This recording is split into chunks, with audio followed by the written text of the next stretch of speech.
पूर्वी लद्दाख में चीन लाइन ऑफ एक्चुअल कंट्रोल पर लगातार नापाक हरकतें कर रहा है और इसमें उसका साथ दे रहा है उसका सदाबहार दोस्त पाकिस्तान। यही वजह है कि भारत को चीन के साथ साथ पाकिस्तान की हरकतों पर भी नजर रखनी पड़ रही है।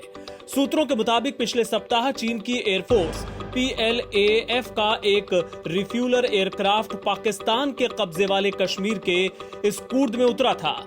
इसके बाद से भारत POK में स्थित पाकिस्तानी एयरफोर्स के ठिकानों पर बराबर नजर रख रहा है। इस कुर्द लेह एयरबेस से मात्र 100 किलोमीटर की दूरी पर है और हाल ही में पाकिस्तान ने इसका विस्तार किया है। पूर्वी लद्दाख में LAC के पार चीन की हवाई गतिविधियां बढ़ गई हैं, जिससे यह आशंका बढ़ रही है कि चीन की एयरफोर्स POK के एयरबेसों का इस्तेमाल कर सकती है। इधर इंडियन एयरफोर्स भी अलर्ट पर है और लद्दाख में उसने अपनी गतिविधियां बढ़ा दी हैं। अतिरिक्त सैनिकों और रसद पहुंचाने के लिए वायुसेना के विमान लगातार उड़ान भर रहे हैं। साथ ही LAC पर नजर रखने के लिए सुकोई 30 और MiG-29 विमान भी दिन में कई बार उड़ान भर रहे हैं। आपको बता दें कि तिब्बत में भी चीन के कई एयरबेस हैं। इनमें होटान में सबसे ज्यादा विमानों को तैनात किया गया है, लेकिन चीन के साथ समस्या ये है कि उसके अधिकांश बेस 4000 फीट से अधिक ऊंचाई पर हैं। इससे फाइटर विमानों को हथियारों और ईंधन के साथ उड़ान भरना मुश्किल होता है। इसकी तुलना में भारत के ज्यादातर एयरबेस पंजाब और हरियाणा के मैदानी इलाकों में हैं। इससे युद्धक विमान हथियारों के साथ उड़ान भरने के लिए बेहतर स्थिति में हैं। इस समस्या से बचने के लिए चीन की एयरफोर्स हवा में ईंधन भरने वाले टैंकर विमानों को तैनात कर सकती है, लेकिन भारतीय सैन्य योजनाकारों की चिंता हमेशा से यही रही है कि युद्ध के समय पाकिस्तान POK के एयरबेस चीन को दे सकता है। चीन के सामान के बहिष्कार की अपील का अब आम लोगों पर भी असर होता नजर आ रहा है। ये तस्वीरें चंडीगढ़ की हैं, जहां चीनी सामान की बिक्री पहले से काफी कम हो गई है। कई दुकानदारों के यहां चीन का पुराना माल रखा है जिसे वे बेचना चाहते हैं, लेकिन अब ग्राहकों ने सामान खरीदने से पहले ये पूछना शुरू कर दिया है कि कहीं ये चाइनीज सामान तो नहीं है। खासतौर पर खिलौनों की दुकान में तो चीनी खिलौने भरे पड़े हैं, लेकिन ग्राहक अब काफी देख परख कर ही सामान खरीद रहे हैं। दुकानदारों का कहना है कि वे खुद अब चीनी सामान के बजाय भारत में बना सामान बेचना चाहते हैं, लेकिन पुराना स्टॉक तो उन्हें ही होगा।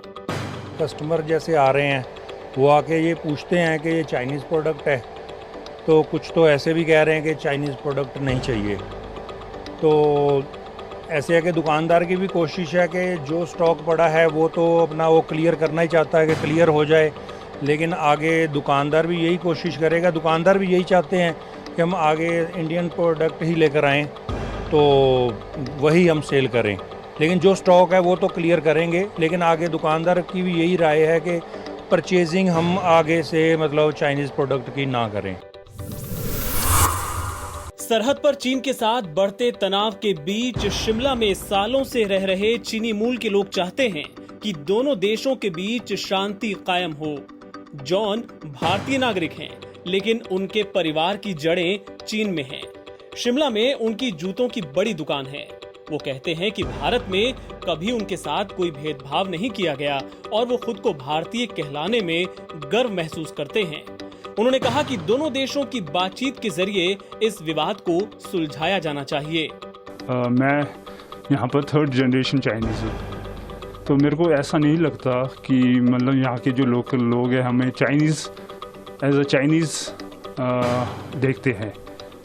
हम यहाँ पर व्यापार 1950 से कर रहे हैं, तो मैं यही चाहता हूँ कि ये जो चाइना और इंडिया का जो इशू है वो गवर्नमेंट सॉल्व करे, rather than don't make it a political issue. और अगर आप पॉलिटिकल इशू करते हो तो उससे कॉन्फ्लिक्ट होता है और इससे बिजनेस में भी काफ़ी इफेक्ट पड़ता है। तो I don't feel I am Chinese, I feel more of Indian than Chinese. देश में घातक कोरोना वायरस के मामले रोज नया रिकॉर्ड बना रहे हैं। शनिवार को कोरोना के कुल मामले 5 लाख पार हो गए। स्वास्थ्य मंत्रालय के आंकड़े बताते हैं कि देश में कोरोना मरीजों की संख्या 5,08,953 पर पहुंच गई है। अब तक कोरोना से 15,685 लोगों की जान जा चुकी है। फिलहाल 1,97,387 केस एक्टिव हैं, वहीं 2,95,881 मरीज ठीक हो चुके हैं। राज्यों की बात करें तो महाराष्ट्र में 1,52,765 मामले हो चुके हैं। यहां 26 जून को 5,024 नए केस सामने आए। वहीं 3,460 नए मामलों के साथ दिल्ली में कोरोना के केस का आंकड़ा 77,240 पर पहुंच गया। इस बीच दिल्ली में आज से सीरो सर्वे की शुरुआत हो रही है। राजधानी में कोरोना वायरस का फैलाव किस हद तक रहा है, कितने लोग उसकी जद में आए और कितने लोगों के शरीर में इस वायरस से लड़ने की प्रतिरोधक क्षमता विकसित हो चुकी है, ऐसे सभी सवालों के जवाब इस सर्वे के जरिए सामने आ पाएंगे। गृह मंत्रालय के निर्देश पर national centre for disease control ये सर्वे करवा रही है। इससे पता चलेगा कि दिल्ली में कोरोना वायरस के खिलाफ हर्ड इम्यूनिटी किस स्तर पर डेवलप हुई है। ये सर्वे 27 जून से 10 जुलाई तक चलेगा।